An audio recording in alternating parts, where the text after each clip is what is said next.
ngatishandei sefamily, secommunity, sedistrict, seprovince. Vatungamiri vevari kuno tiri kuti iko zvino izvi tava inonzi Provincial GDP. Devolution.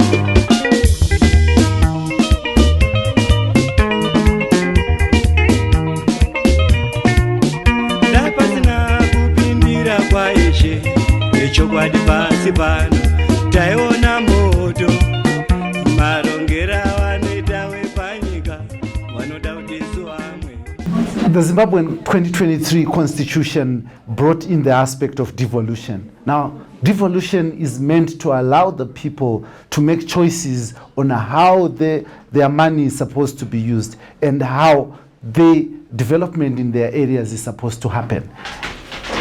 Many have said this has not been the case. The people are being left out in the matrix. They are not being allowed to make decisions about development within their own communities. Decisions are coming from central government and are being foisted on local authorities without consultation. There's also been lack of a legal framework to allow devolution to be seamless. Some have said government is only paying a token move towards devolution. They really don't want to devolve power. Now we are going to be discussing the situation right now, proudly brought to you in partnership with Kotrad in Masvingo. We're going to have a two-segment discussion. On the first segment, I'm going to be joined by the CCC Secretary for Local Government, Jacob Mafume, who also is the mayor of Harare, who's going to discuss on how local authorities see this aspect of devolution. And in the second segment, I'm going to be joined by civil society represented by Yasin Nara. I'm also going to be joined by ZANU-PF legislator Tatenda Mavetera, who's going to be talking to us about the role of parliament in making sure that devolution sees the light of the day. Now, this is the situation right now in proud partnership with Kotrad. Join me after this break.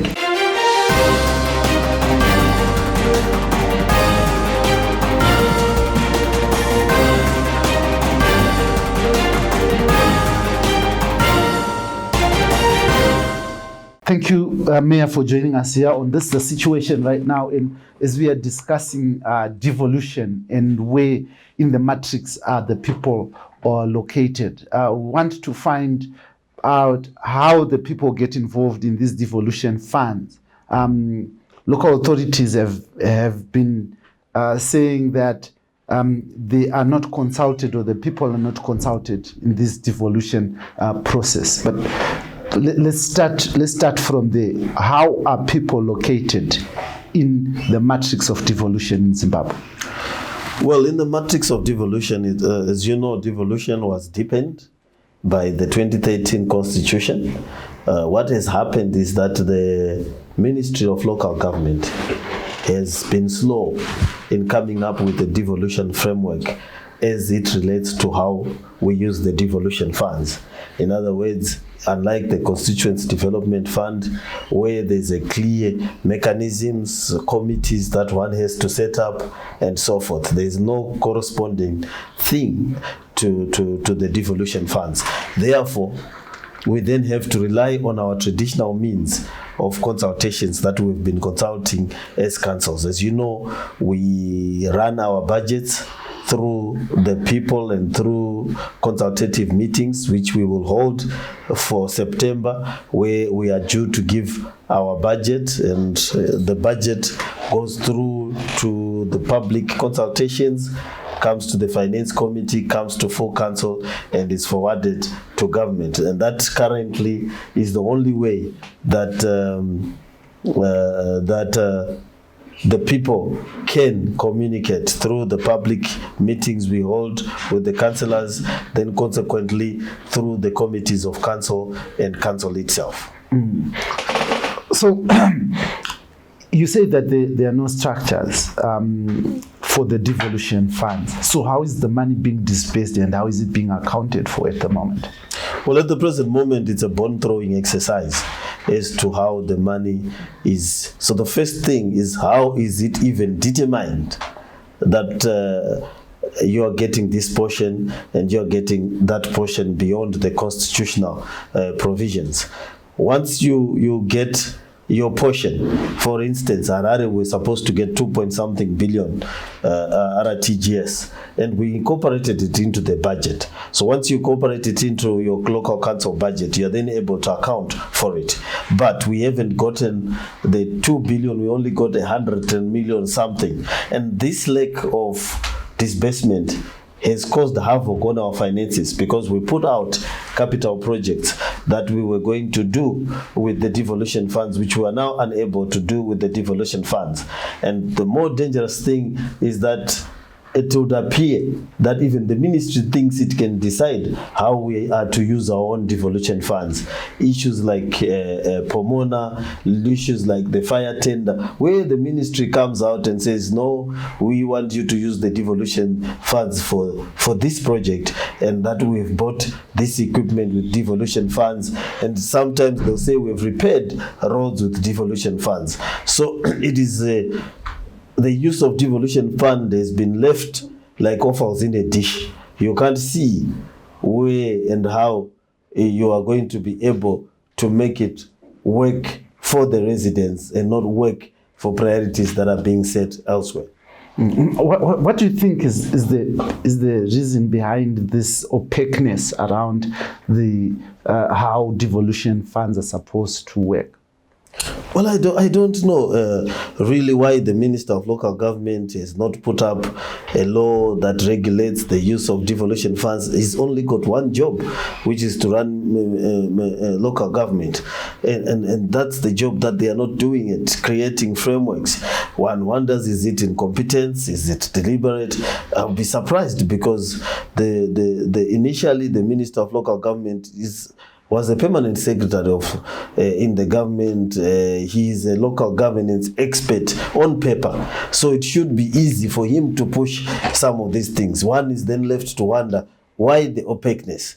Why would one like camouflage? Why would one like darkness in relation to monies? You are also for the opposition party, CCC. You are also the secretary for local government there. Yes.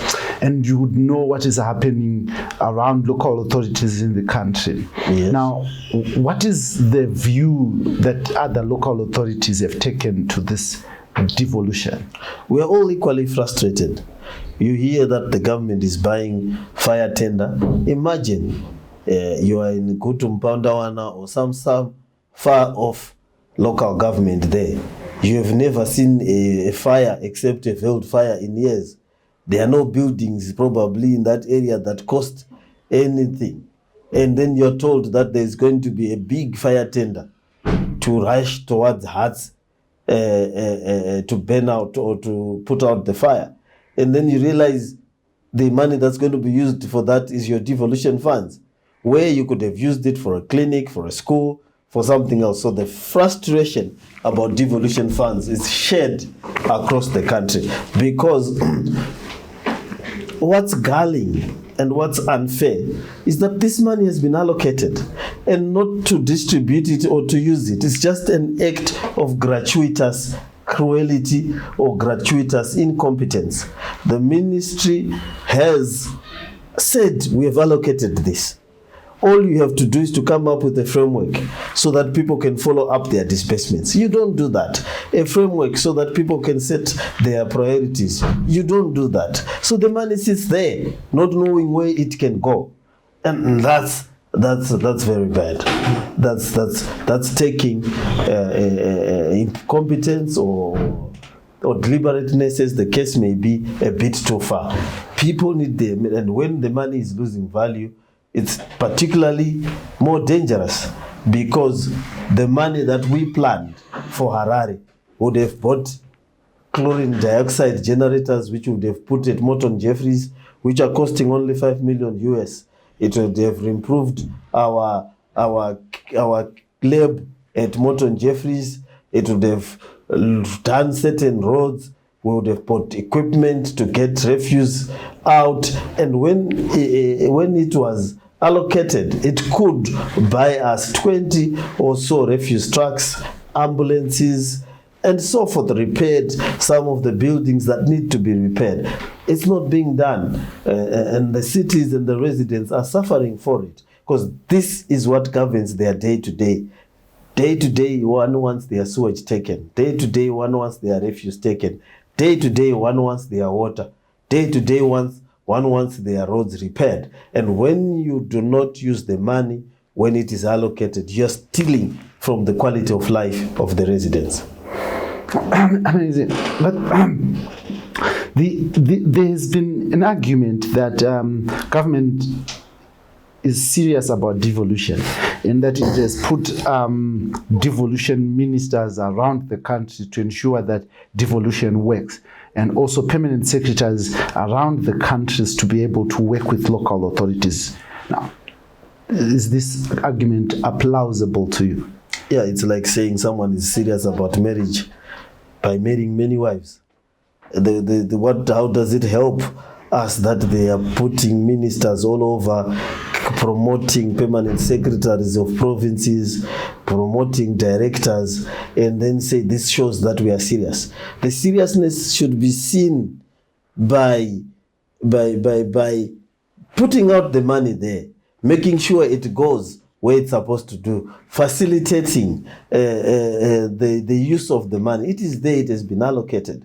All it needs is to be dispersed. If it's dispersed, we buy plant and machinery to take refuse. We buy plant and machinery to repair the roads. We buy equipment. We create industries. We do the things that need to be done to make sure that we have service delivery in the localities. Harare Metropolis is merging into one big mega city. So we need to be able to have those funds to recapitalize the city. We can't keep using Morton Jeffries, which was constructed in the 1950s. The last dam in Harare was built in 1976. Right now, they took the roads from the city. They are failing to build one new road. I've challenged Zinara to show me one new road it has built for Harare. Nothing. And tarred it. Nothing. They took our power station. They can only produce 15 megawatts from a 110 capacity power station, because we're not recapitalizing the things that were built long time ago to cater for the residents. And that's what we wanted to use the devolution funds for, to be able to say we recapitalize, we repair the street lights, we build chlorine dioxide generators and Morton Jeffries, we clean the water better, faster, and in bigger quantities than we are producing. We buy we build the canal from the Marondera area to Harare so that we can give water, clean, fresh water to the residents. 70 kilometers, 80 kilometers, there's lots of water going to Mozambique. But because someone is sitting on frameworks, we cannot recapitalize our cities, and at the end of the day, we fall back on service delivery. Mm-hmm. So is devolution the panacea to improving service delivery for local authorities? It is one of the panaceas to recapitalize the cities. Because what we have done is we are trying to use cash to rebuild the city. You cannot use the ratepayers' money that comes every month to try and recapitalize the city and enter into capital projects. So you need devolution. It will probably give us over 60% of our recapitalization and remodeling of the city funds. Then, of course, you can ask for borrowing powers and so forth to fill in the rest, and then the cash from the residents as the pay rates will be assisted. But devolution funds, the way we designed it in the constitution, the way we wanted, you find diamonds in your province. You are forced to celebrate that your diamonds have built a clinic in Vic Falls where there are no diamonds. You have tourists coming to Vic Falls. Yes, you are told to celebrate development that is being done elsewhere. People are not able to marry the resources of the country to what's happening in their localities. And it's particularly painful when the resources are coming from your province. Can you imagine if someone were to tell kids who will be born later that one of the biggest finds of diamonds was found in Mutare? The children will not believe it. The only thing that was built was a Chinese massage parlor in Mutare with those diamonds. Nothing else. So that is theft. Can you imagine someone who grew up in Lupane, Wange, close to Wange, there, being told that the whole country was powered by electricity coming from Wange? The person living under the power lights has no electricity. But Kariba, someone is told that the whole electricity comes from there, but the whole Tonga villages along the shores of Kariba do not have electricity. So devolution was supposed to deal with this mismatch, where the nation has a parasitic relationship with where it gets its resources, so that we are able to develop the localities using resources coming from there and also our shared resources. So in many ways, it is not only negligent, but almost borderline criminal negligence that the Ministry of Local Government has not put up a framework and has not taken devolution funds seriously. And it's now towards the next election. People are not getting the dividend of the resources of the nation at their localities. They are being asked to celebrate development that happens elsewhere and not where they are situated, which would have been dealt with by devolution funds. There's also this argument that Themba Mliswa, an independent legislator for Norton, has raised that the lack of a legal framework, an act of parliament to enable devolution to work, is actually at the center of pilferage and corruption around devolution funds. Does this make sense to you? Yes, wherever there's darkness, bad things happen.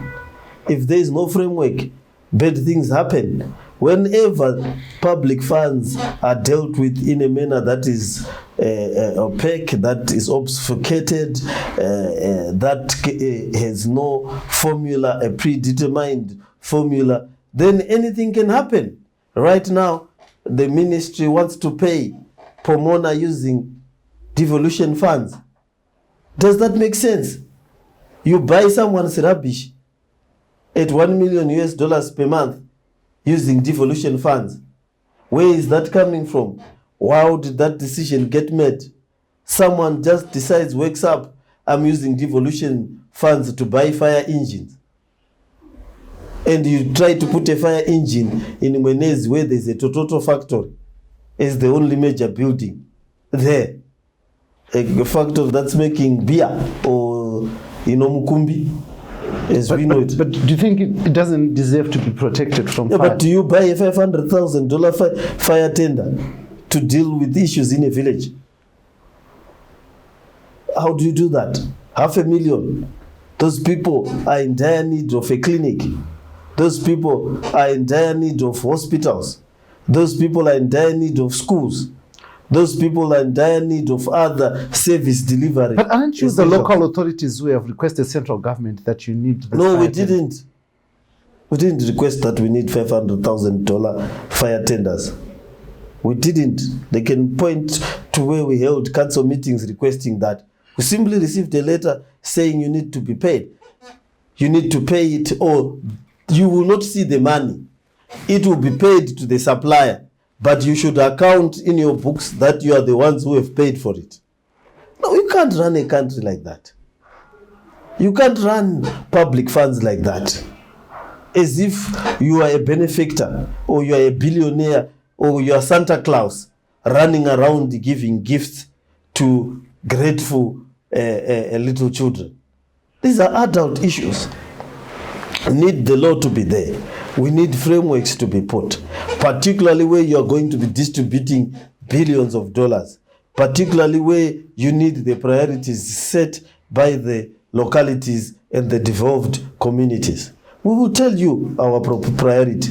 The people of Harare right now, the greater Harare area, we need to invest in our water infrastructure. We are 3 million using dams that were built in 1976. We can't even do canals. We can't do Kunji. We can't do Muda Dam. We can't do Musami Dam. We have got 4 million people trying to drink water from sources that were designed for 500 to 1 million people. That is a dereliction of duty. And if people were to be told that what do we need to use our water for, they'll certainly say use it to give water to the multitudes that are now living in Harare. So you're saying the people are not being asked this question? But people are not being asked. So, Yeah. so what is the purpose of devolution if the people are missing in the matrix? You then kill it. You then negate it. So that's why we are saying that the Ministry of Local Government is culpable. There is no justification why they don't have a devolution framework years after they've started distributing money. There is no justification why we are using money without a recognized formula within the government of setting out the priorities that you will use that money for, and how you are going to consult the residents on the use of those money at the devolution level. The Constitution says that you are supposed to be the metropolitan chief, Yes. But you've got a minister. You had a minister before he passed on, who was the minister of devolution in Mashingo. We've got a minister of devolution who's there. What is their purpose? Because they are not provided for in the Constitution. That's why they are moving around like headless chickens. What if they achieved except wearing suits and be at ceremonies? What do they do? If you can tell me what they achieve, you have not been elected to run the affairs of that province. You don't have the social contract with the communities. The communities do not understand their role. You are trying to define it from a central point to tell the people that I am important as your governor because I am this and that. You cannot build structures and create people who do not have a social contract with the communities that they try to superintend over. The elected representatives are the ones that have a social contract with the people. And at the very basic level, you need it. Otherwise, you hang in the air or you try to force your relevance on people who clearly are not understanding why you are there, who has elected you, why have you been put there, how do you deal with the conflict of resources in a whole province. Remember, some of our provinces are almost as big as small countries. They have huge population. If you're talking about a province like Harare, you're superintending over more people than they are in Botswana. You need a social contract. You need to have legitimacy. You need to have come from the people. I have come from the people. That's why I understand when the people say we have not been consulted. I am supposed to be the metropolitan chairperson of Harare. It is logical. I, or we as Harare, supply water to Epworth, Norton, Chitungwiza, and so forth. And I'm using the ratepayers' money from the Harare ratepayers to do that. I am the one who enable all those people to travel in and within Harare. We educate them. We treat most of the people We are producing over 3,000 babies per month for the province. The health of the province, everything is what we superintend on. We plan where there ought to be a service station, where there ought to be this, and so forth and so forth.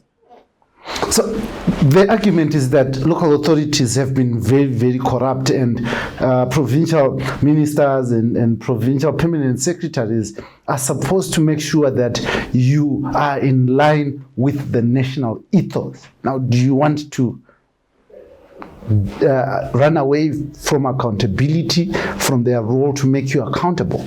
If local authorities have been corrupt, where is Pomona coming from?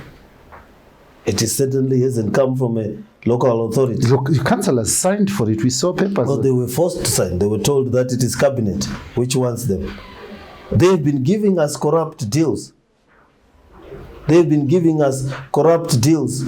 We are not the ones who initiated most of the processes that have been initiated in this country. Where did the fire tenders come from? If it is the councillors, where did those contracts originate from? The major pieces of corruption have all come from central government, and we've been recipients. We've been cajoled, forced to enter into handshakes with the devils. Handshakes where our fingers get stolen as soon as we finish the handshake. As in Pomona, they want even to take our rubbish. So it's not only the fingers that can go, even your waist goes. We have been the victims of these things. And we are trying to fight back. They then say, who has destroyed the roads? They took Zinara. We had built an extensive road network as Harare. 2009, they took over the roads. They've not built a new single road. At some point, they bought aeroplanes using Zinara mine. At some points, the Zinara executives were going to gyms, getting hair done and holding lavish parties because the money was too much. They have not built. Right now, they say they want to build roads. Go at Southampton. A 500-meter stretch of road is taking 5 months to finish. They dug up a Masosha of road. They can't finish. They can't even finish roundabouts. Go at Warren Park and Gateway from Bulawayo. Someone digs the whole roundabout, leaves it like that. That's not council. At central government, they created an abbreviation called ERRPP, as they do every time they want to do something. They find letters in the alphabet. Now we can't recognize our roundabouts. Which contractor takes a year to do a roundabout? We did roundabouts that they were claiming in Harare Drive there, beautiful. We did the roundabout in High Glen. We finished it in time. They are the doyens and bishops of corruption. We are just recipients of all these things. They've taken Zesa Power Station, 115 megawatt station, produces 15 megawatts per day. Council built it, they took it. It can't produce electricity. Thank you very much, Mayor Maffume, for joining us on the situation right now. But before you go, just in conclusion, what is devolution working for to deliver? Is it the people? Is it the elites? Or it's somewhere with? It should be for the people. The money that we bought ticker trucks and so forth for refuse collection, and we would have bought about 30 or so that we rearrange our waste recycling architecture. But we can't. We had put in the budget chlorine dioxide generators, which we need at Morton Jeffries, because we are having challenges. The chlorine factory in South Africa, which is the sole rights, is down or is having problems. Sulfuric acid has to come from South Africa. We have foreign currency problems. We come up with an idea that will help us get water. The money doesn't come. most of the projects that we had proposed are projects that have to do with service delivery to the people. And this service delivery will then benefit the people. And these are projects which we consulted the people when we did our budget consultation. And we'll ask them again. But this time they'll ask, but what is happening to the 2 billion that is supposed to come from the Ministry of Finance? I said it. I saw a report, I think it was the Newsday the other day, where I had said in council that we are contemplating taking legal action. And the minister was asked coming out of cabinet, and he said, I'm probably ignorant.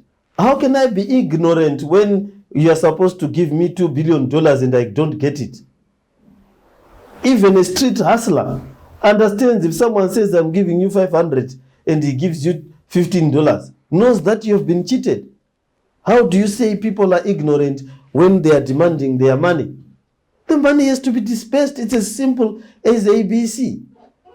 If you have money to pay for Pomona, why are you not paying the people's monies so that they can repair the roads, they can repair the water processes, they can increase the energy that's coming from the existing power stations, or we can do solar panels on top of the mountains around Lake Chivero and get electricity. We do the canal coming from Arondera, give people water, and so forth. That's all we are asking. And it's not coming. But if you read the blue book, if you read the budgetary statements from Mthuli, you will see that we are supposed to get huge chunks of money for devolution. But a ministry simply refuses to do a framework, simply refuses to do its job, and it's costing us in terms of the quality of life as residents. The years that we have lived with the quality of life being poor, we are not going to get them back. No one is going to return the years of poor service delivery. Every day that passes with our quality of life not improving is bad, particularly if somebody is sitting in the process. And you know, some of these ministers and permanent secretaries, their cars come on time. You will never find them complaining that the cars that they are supposed to get have not come in time. They come in time, beautiful cars, which they drive on bad roads. We don't get those things as councillors. And we are there at the devolution level crying with the rest of the residents that it does not make sense to take months to finish a road at Southampton. It does not make sense to take months to finish a road on Samora Machel, or a roundabout for that matter. Which country does that? Fails to finish a roundabout on time, inconveniencing the motorists when you were supposed to make it better. Those are overnight jobs in other societies. Other societies, they are building train bridges overnight.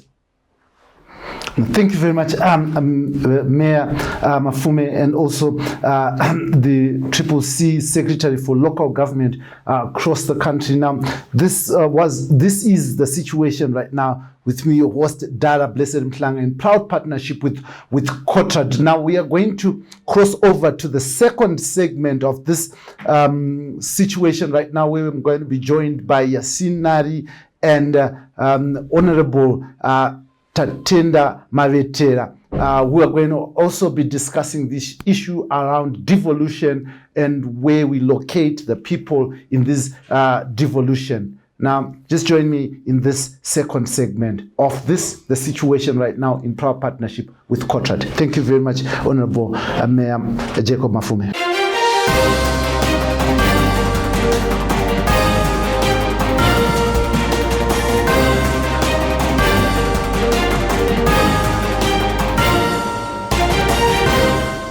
Thank you very much for joining us on this, the situation right now with me, your host as usual, Dara Blessed Mhlanga.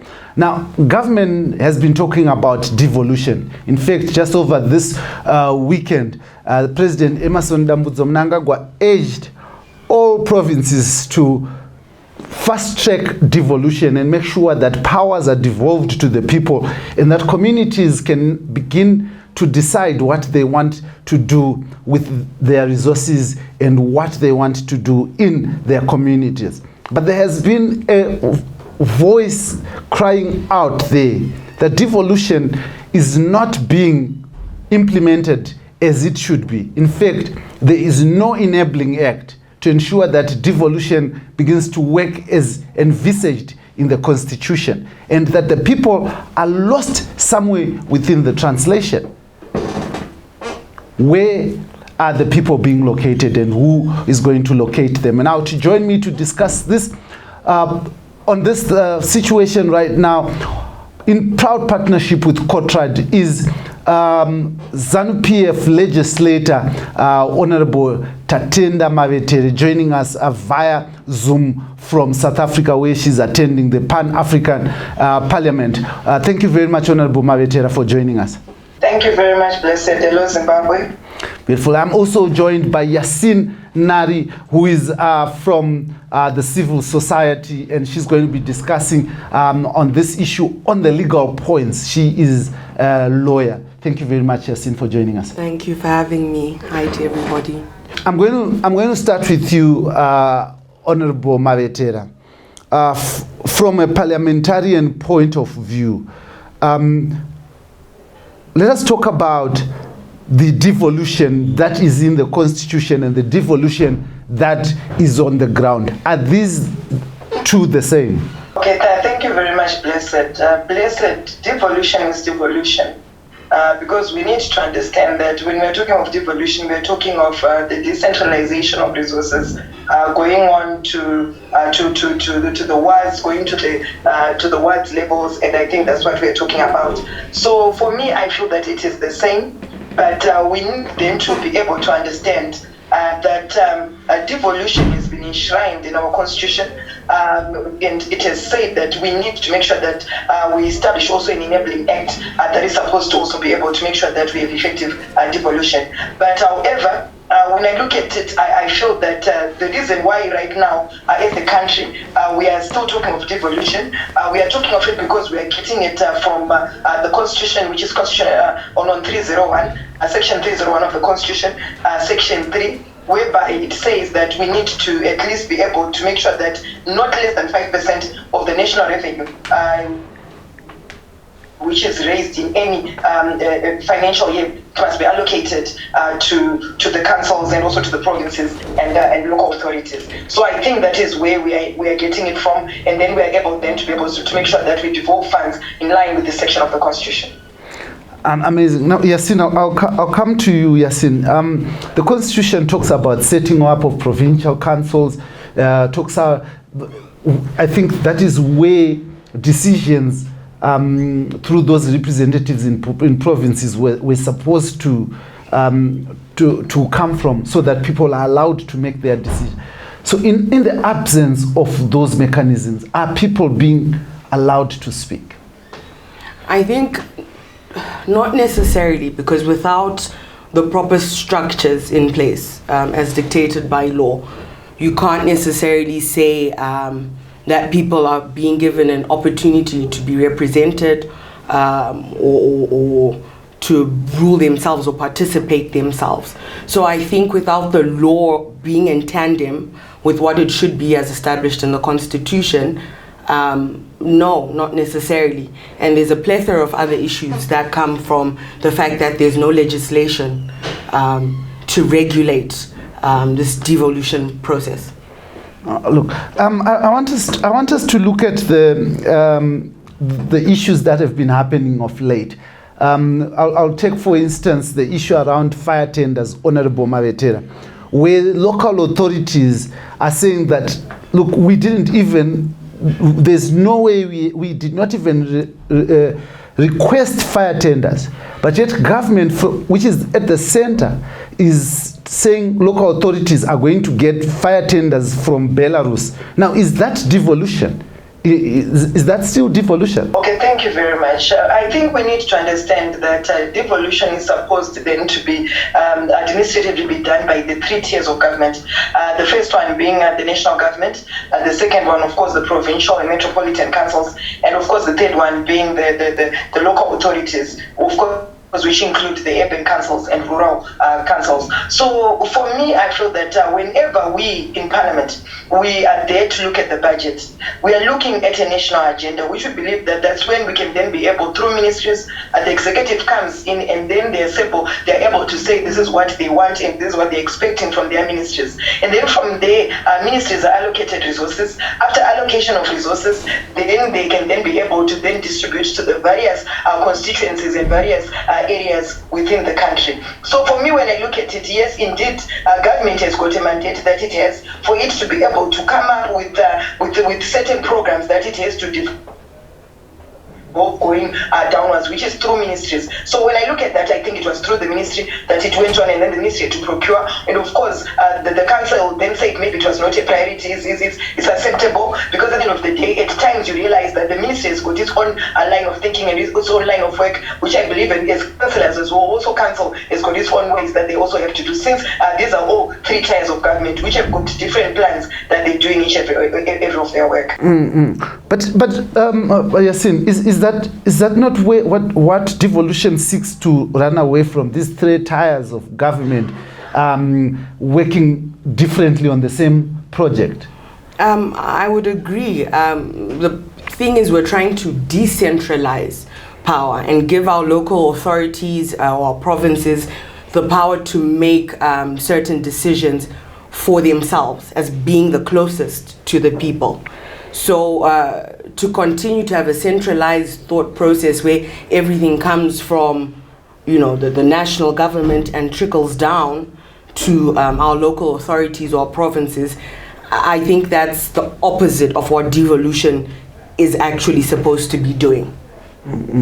Now, how does the executive then still remain the one in charge of the country if the decisions are coming from the lower tiers? How do you balance that? There is a serious need for cooperation and working together with those lower bodies and the national government. So it's not as if we're saying that you've been given your powers, go and do what you want. It's still a cooperative effort.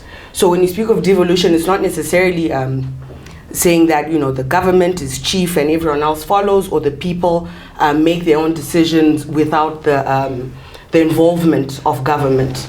It's a process that encompasses communication, cooperation to make certain determinations. But again, I think we're even going a little bit too far without the correct legislation in place. Because as it is now, we're basically speaking off the top of our heads. We don't have a law in place outside of the Section 301 that we have in the Constitution. There is no law giving us clear parameters of how this devolution process will work, which then makes it very difficult for us to have a solid discussion, because we have no legal framework or guidelines in terms of implementing devolution. Honorable Mabet, how are you as Parliament allowing funds to be disbursed? Because I know funds are being disbursed in the name of devolution, and there's no enabling legislation. Why are you allowing this to happen as parliamentarians? Thank you. I think it's not that we are allowing it to happen. We need to understand that right now there is indeed some legislation which is actually allowing that. It might not seem to be legislation, but the supreme law of the land is the Constitution. And I think right now what they're using is indeed Section 301, Section 3, which talks of the 5%. If you look at the amount that is going to hold, I think it is that 5% that we talk about, and it is also going to provinces. And again, I think in November 2020, I know the government approved the devolution and decentralization policy, which was supposed to spell out strategies of the successful implementation of the national agenda, which is devolution, to promote also development across the 10 provinces. So when you look at it, the policy also being there, and indeed also the Constitution, I think indeed there is no way that we can then be able to say they can't disperse. Yet in fact the Constitution is quite clear that to say that the 5% is supposed to be allocated to provinces. So indeed, that is what is being used right now. And again, the establishment also of the Minister of Devolution, who was then the Minister of State, now is going to be charged for making sure that we practice within each province. And also we've got the permanent secretary was received. There are also structures administratively which are being put in place to make sure that we're able to make sure that devolution goes to all provinces. But the offices that you're talking of, the permanent secretary, the provincial minister, the provincial officer who is also now at the level of a permanent secretary, all these are offices of central government. And is that not defying the purpose of devolution at the center? I think perhaps I could jump in. Yeah, sure, please. Yeah, I think we've lost there, but yeah, you can just come in. I just wanted to highlight the fact that we are talking about, government has made allocation for disbursements in terms of the devolution policy, right? I think to date, and these are rough estimates, I think the government has allocated about 2.2 billion. And to date, what's accounted for is about $484 million. Now, this is the problem of not having an enabling act, that contributes to the regulation or, making sure things are done in order. What we have now is, we're speaking of devolution, there's money being given, which we think is a wonderful thing, but most of it has gone missing. With its corruption, people have taken this money, etc. There's no way to track what's happening with these funds. And given the environment where we're in, where there's corruption, money goes missing, I think that's a serious problem. And I think it was in Kai, where I think it was last year, there were issues where devolution funds were given.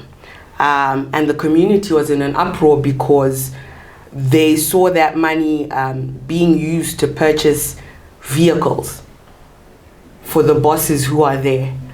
And this is contrary. They were saying, we need funds for public hospitals, but you're taking this devolution money and you're using it for yourselves. So I think the fact that we don't have an enabling act makes it very difficult to track whether or not this decentralization is taking place, because there's no one monitoring it. It's a great thing that, there are funds being put forward. I think 2021, it was $2 billion, I think, which the minister put aside. And so far, I think it's only been 1 billion, that's been used. So again, without the enabling act, we're just talking. I think what we really should focus on is having a piece of legislation, and it's not difficult. We just passed Constitutional Amendment number 2. So if government was really dedicated to an honest, transparent process, I think this legislation, we have bills, like Honorable said, but that's not law. So the question is, why haven't we pushed to have the correct legislation to guide this process of devolution? It now opens it up to thinking, well, perhaps it's a process to get funds, whatever it is. I think that should be the key starting point. We need actual legislation, not policies, not bills, an actual act that then guides us, and then we can start from there. Because as it is right now, we're just talking about it. Money is being given, we don't know where it's going, some of it is missing. We need an actual act of parliament throughout this process, I think, before we can go too far with it. Yeah, Honorable Mawatela, you're back. We had lost you there. You can hear me? Yes, I'm back.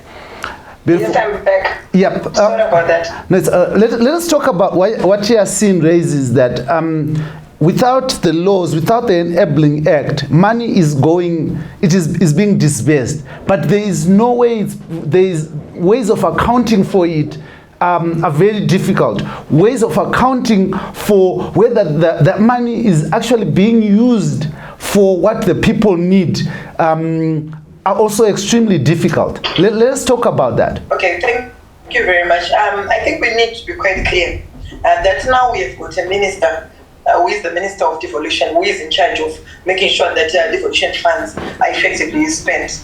And again, we also have got within councils, we also have got an audit committee initiative in every other council. So the audit committee is also responsible for making sure that when money comes through to councils, then this will effectively then be be used. And also, you then come to realize that even within each and every other government, there is also indeed an audit committee which also looks into that. So for me, when I look at it, if you look at all the results that have come through, whether it has been not spent well, you realize that this has been found out by the audit committee. So for me, I feel that this is not a matter of us looking at an act or maybe a legislation that will enable all these processes to come through. For me, when I look at it, I think it's a matter of just people being transparent and also being accountable. Because when you look at all this is also happening, of course, without any legislation, but already shows who are not responsible enough to be able to effectively use resources like this. So even if it means there is a legislation, you will still realize that if people are just not responsible, they continue not to be responsible. And I think one thing that I've also realized is that we also need to strengthen the capacity, especially of the receiving councils. You realize that they do not have the capacity whatsoever. And sometimes when it comes to also becoming transparent, it's not within them that they would have known to be able to do this. And I think we also need as well to make sure that there is administrative support and structures which will also be able to also create, which will be created so that we get an efficient way of using these resources. For me, I feel that if you look at councils, especially councillors, I think there's great need for them to be capacitated. They need to be capacitated on knowing what is supposed to be happening, how effective they can be for when it comes to devolution funds. But when you look at the ministers of state, I believe they're quite competent enough. We also have permanent secretaries of devolution also that are also there, which I believe they're quite competent enough. So when it comes to misuse is something which is inborn within anyone. Even with the legislation, one will continue being also misusing funds because it's something which is within a person. When it comes to dishonesty, it does not make for one not to be for one to be honest, it doesn't need a legislation to do that. If you are just saying you're not an honest person, then that means you continue being honest. That's what I think. They're being dishonest. Thank you. If I could just quickly respond, I think yes, everybody has faults, etc. But this is a national governance process, and a key one at that. So for us to say, well, let's just go ahead and figure it out, the legislation is not as important because if people are dishonest, they'll always be dishonest. That's of concern to me. Because in all other countries, Kenya, UK, all these places where they have these processes, it has to be governed by legislation. Because we're not PAMSIKA. It's a national process. You must have that legislation. Even the monitoring we're talking about, because there is no set framework that's there to monitor what's happening, to seeing what's wrong, where has money disappeared to. That doesn't exist. And because it's such a key aspect of our democracy going forward, you must have legislation. It beats logic that we would say the legislation doesn't matter. It absolutely does. And to date, we've seen $1.something billion that's been allocated to devolution, but we haven't seen it. We don't know where it is. Now, if we had the legislation or a body in place, I think it's the United Kingdom, they have the Council for Revenue Association or something like that, where they monitor what's happening with these funds. In Zimbabwe, it's strange because when there's a pressing political agenda, for example, these laws, this legislation, for example, will be passed very quickly. It's like I said with the Constitutional Amendment number 1 and number 2, because it was fulfilling a certain purpose and there was political will to push that because of, whatever the reward would be, it was done immediately. Now, with something as key as devolution, I'm failing to understand why the government, we left 2013 many years ago. How is it close to a decade later, there's no legislation for something that's so key? It's not something we can sit back and say, well, the minister is there, he'll figure it out. That's not how it happens even in other countries. You must have set structures to control, to regulate the devolution process. Without that, then it just becomes a lay conversation. We're just talking. They can do what they want with the money. It could show up, it could not. The minister might, have a look at it. He might not. It's puzzling to think that we can talk about this process without an enabling act. It just defies logic. It really doesn't make sense. That's where the conversation, I think, should be. Look, Honorable Matera, you continue referring to structures which involve central government, the minister, the permanent secretary, the minister for devolution, the provincial secretary, who is now also a permanent secretary. All these are structures from central government. Where are the people? Because the idea of devolution was to ensure that central government remains at national level and not to devolve central government to local level, but to allow local level to make its own decisions. Now it just looks like central government has gone to local government. When I look at, I think let me also respond to what Jan was also talking about. I think the Minister of Finance on NDS1, I think it was, it's on paragraph 728, page 181 of the NDS1.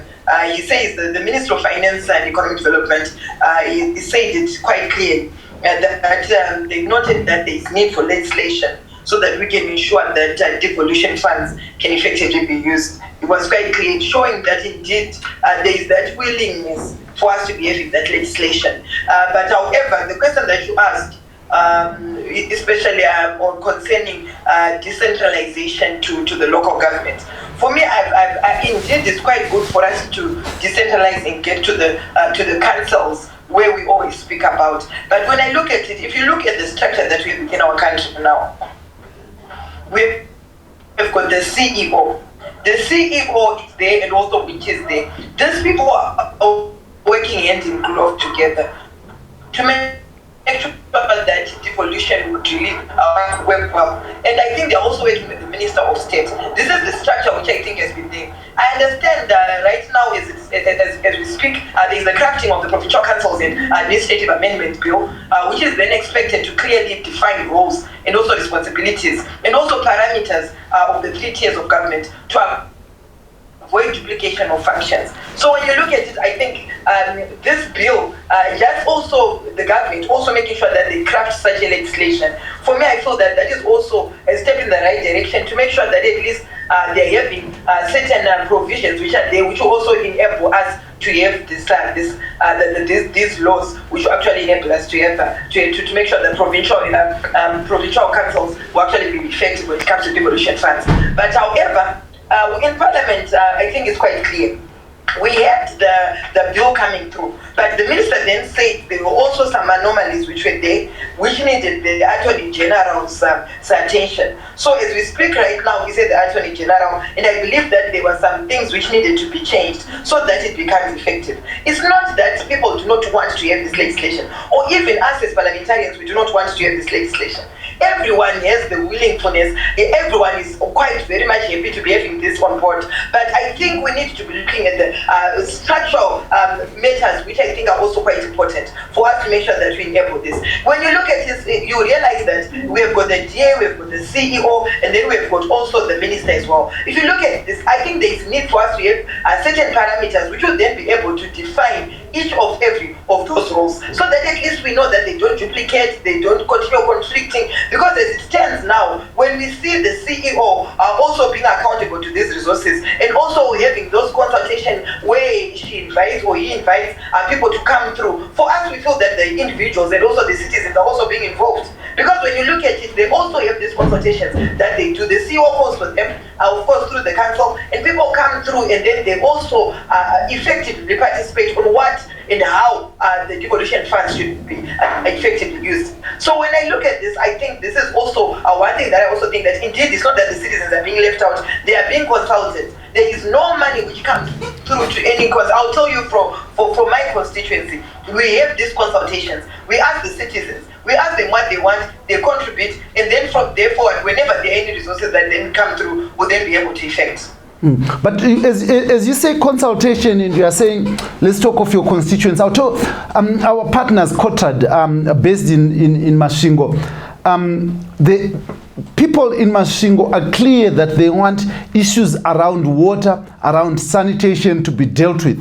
And immediately, from nowhere, government says they should spend their devolution money in buying a fire tender, which they honestly don't really see the immediate need of it. But this is coming from central government. So, and you talk of consultation. Where is the consultation? Yeah, the reason why you see people, they must go on and say that it shows that indeed there was that consultation. One thing that I think, I'm not quite clear of that issue. I saw it on the social media, but maybe if you can brace me up on that issue. We have the fire tender has been bought now, as of today, because I don't think they've been bought. It was actually now a consultative process which was happening. That's why they to deny that. If the fire tender has been bought, maybe if you can tell me on that, maybe then I can effectively be able to respond.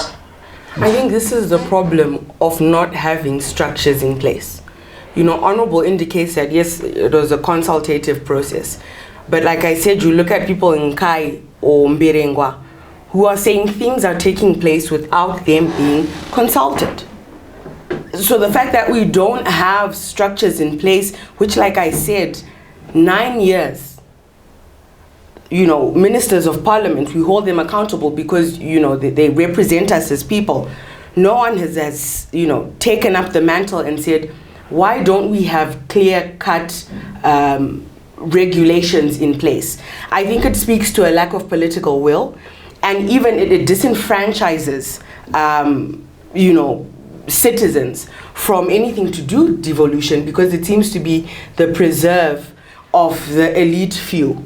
We can't ignore that, you know, there's several provinces where things have taken place, you know, like I mentioned, with cars being purchased, in Berengwa, I believe it was ICT equipment, and none of this was in consultation with the people, because subsequently there was an uproar that, you know, these devolution funds have been channeled to things which they were not a part of at all.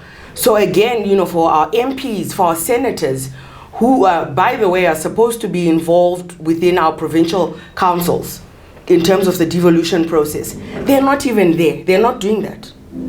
So something is wrong. We can talk about it and say it's a wonderful thing. Devolution is a wonderful thing. But in the current context we are in Zimbabwe, I don't think we have the political will, be it from central government, be it from our members of parliament, be it from our senators.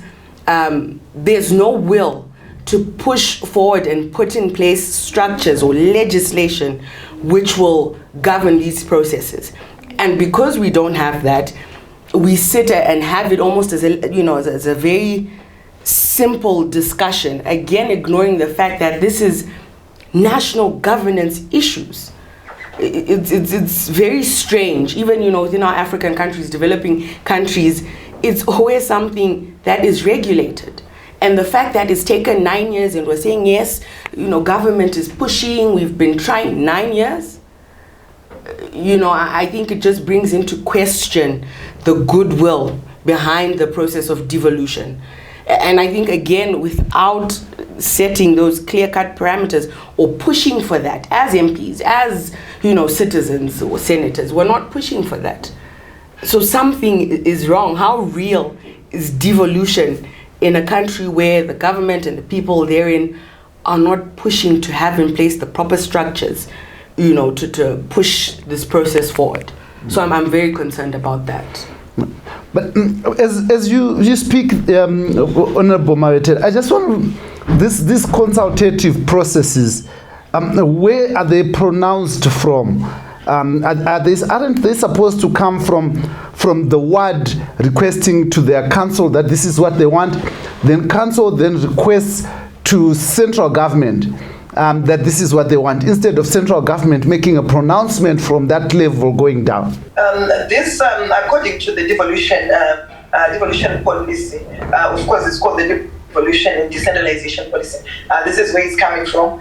They're supposed to do this consultation.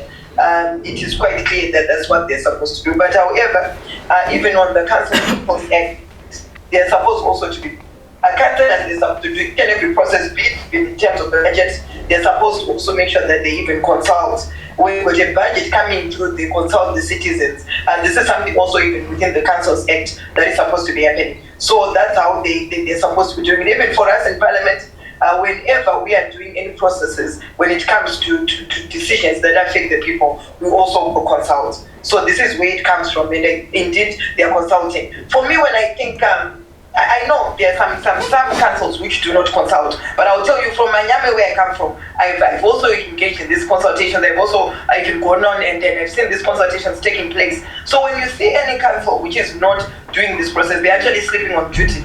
Because truly speaking, they're supposed to be doing this. They're supposed to be consulting the people, and people are supposed to be contributing to what they think should be done better. And again, also, we have also given powers to councillors as well, to be able to make decisions also on behalf of the people, or because that's within them, we voted for them to be able to represent us. So also councillors, I think there's some other decisions that they also make within council, whereby they then within the committees, they then decide what then needs to be done. Like for example, when it comes to issues to do with road maintenance,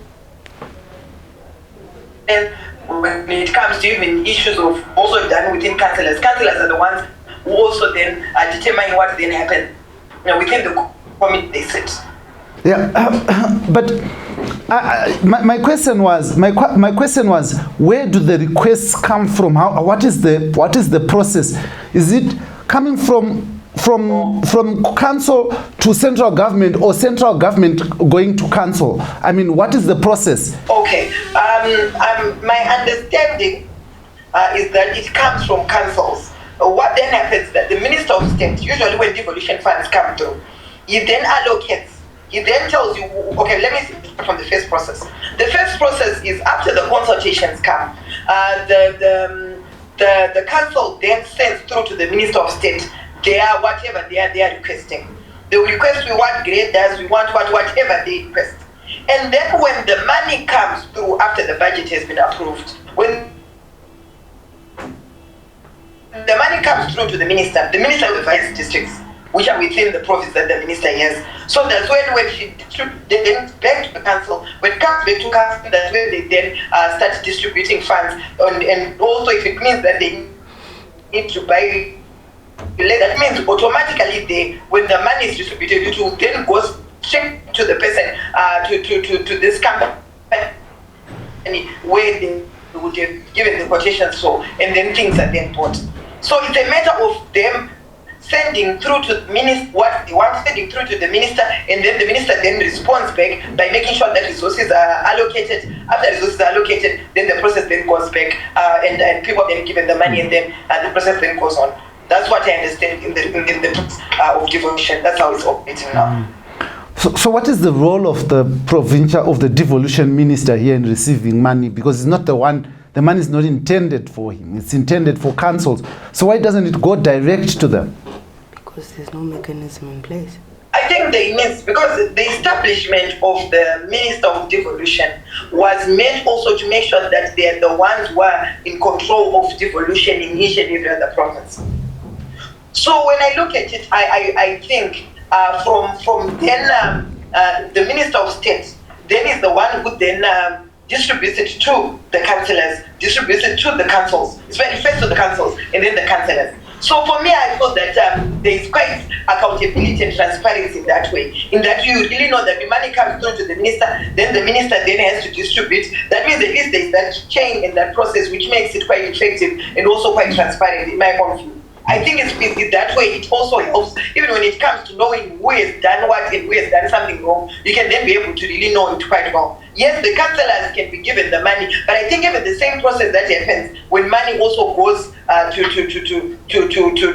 local government, it also goes through the same process. So I think that's what has been established. Yes, and I know yes there are quite some shortfall. That's why there is need for that legislation, so that at least we'll know the parameters that have to be operating of all of those players, so that at least it is quite effective. And I think on the issue of MPs, I know there's something which was mentioned about MPs and senators. According to the constitutional amendment, MPs and senators in the provincial and metropolitan councils, it was actually then removed. And I think we realized that there was quite potential of weakening the oversight role of MPs, because indeed us as parliamentarians should then be able to see if this is quite effective and also exercise our oversight role. So I think the political will of really work, and they also want something which is quite effective, which does not have any fear or favor, but it looks at us having something which is, we can see it as. Yeah, I think we're losing you there, but Yasin, I mean, you've got the Minister of Finance representing central government, and then in the province you have the Minister of Devolution representing central government. Then he's the one receiving the money. Is this devolution or decentralization? It doesn't appear to be either to me. It's a centralization, in my view. I think it completely goes against the notion of decentralization. But it seems to be the de facto system that's in place.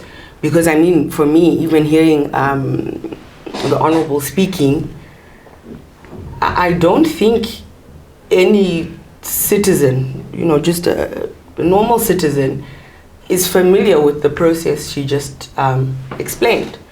We're going into, the merits, into the details of, we still have central government figures, basically controlling what should be a decentralized body.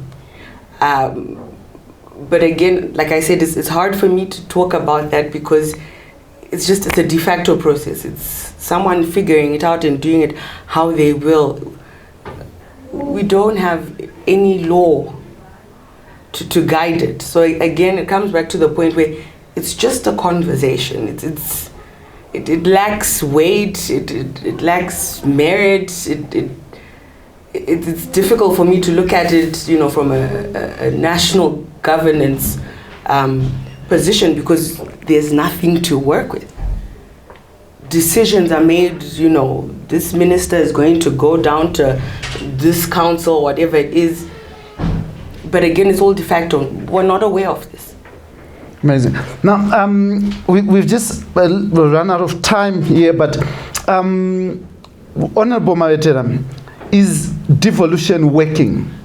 And is it working to the needs of the people? Just in conclusion, is it working, and is it working to deliver the needs of the people, or it's working to deliver the needs of the executive? Okay, thank you. For me, I think it's working to deliver the needs of the people, not the executive. Because truly speaking, when I see what is happening, I can only speak of what I've seen. In Manyame, we have managed, because I speak of Manyame and I also speak of Chifu. I've seen the purchase of equipment that is there to benefit the people. Like, for example, the board drilling machine, you see that it was purchased through devolution funds. So it then enables council to then be able to start drilling balls for the people. So when I look at it from where I come from Segech, format like you, I've seen it quite effective. It has benefited the people. But of course, sometimes when decisions are made, maybe there are some people who then don't get involved, maybe because they don't have the information. But truly speaking, there is that consultative approach that I've seen happening, which then makes the council start having budgets, which they then forward to the provincial minister. But I think what also is quite important is I realize that now with the new structure which is there, you realize that the minister is the one who is in charge of devolution. There is other person who is then duplicating whatever she's supposed to be doing. And you realize that there is also the permanent secretary, who was then the PDC. So for me, having the permanent secretary there and also the ministers there. It shows that now they're working closely together. Just like even in the executive, we've got a permanent secretary and we've got a minister. So I think now when it comes to the administrative and structural issues, I think already we're setting a foundation to make sure that even when devolution funds come, they will actually become effective. But however, people still get it quite confusing to say, why is it money doesn't go straight to the councils? For me, I think there is quite that accountability which is needed. Since we have got an audit committee in each of those places, which then looks at making sure that money is effectively spent. So for me, I think devolution is quite good. But of course, the legislation is there. We still need legislation so that we make sure that at least there is now an enabling act, which is then make sure that it will highly be enforceable. Even when it comes to one misusing these resources, that means that at least we have that law that will be able to safeguard people's resources. So as far as I'm concerned, I think right now what is happening, of course you call it decentralization, but I think we are happy that at least funds now are going straight to the people. Funds are now going on to the councils, going on to every initiative of other province. For me, I think that's quite positive for us as a country. Of course, the legislation is still standing. I still feel that we've done well. Amazing. In conclusion, is it devolution benefiting the people, the executive, or something in between? I would suppose something in between, because, like the Honourable rightly stated, there are some devolution funds that are being, distributed to our local authorities and our provinces. But, on the other hand, there's a huge chunk of funds that are missing. And we don't know where they've gone. So for me, I think it's somewhere in the middle, just to the point that citizens, to some degree, and I wouldn't say a very significant degree, are benefiting from devolution funds. But I think as it currently stands, it's still lacking in a very real way. I'm not sure if our government necessarily wants devolution to its fullest extent, which for me would be the only reasoning behind why we've gotten this far. When 2022, the Constitution was promulgated in 2013. For me, for us to have gotten this far and the government hasn't pushed this agenda in the correct channels, in the proper democratic national governance channels, for me, tells me that there's a lot more to be done, particularly in terms of enhancing, our citizen participation and taking control of local governance structures. So I would say in between, we still have a long way to go. Thank you very much to my guests, Yasin Nari and the Honorable Tatenda Mabetera from South Africa. Thank you, Honorable, for taking time out of the parliamentary processes that you're doing there in South Africa to attend to local and national issues. We are mostly indebted. Thank you very much. This was the situation right now. This is the situation right now with me, your host, Dara B. Unfortunately, the mayor couldn't join us. The mayor of Harare, Jacob Mafume, is also a representative of the urban, of UCAS, Urban Councils Authority, and was going to be talking to us about how councils feel about the devolution process and how the money is being used. But we're going to try and reach him to make sure that we hear the voice from the local authorities themselves, who are supposed to be the direct beneficiaries of devolved funds. Now, this was the situation right now in partnership with Kotrad from Mashingo. They always talk about citizen participation, citizens at the center. Citizens should be able to ensure that they develop their own communities. Now, from me and Heart and Soul TV and Radio, until next time, thank you for choosing us as your station of choice.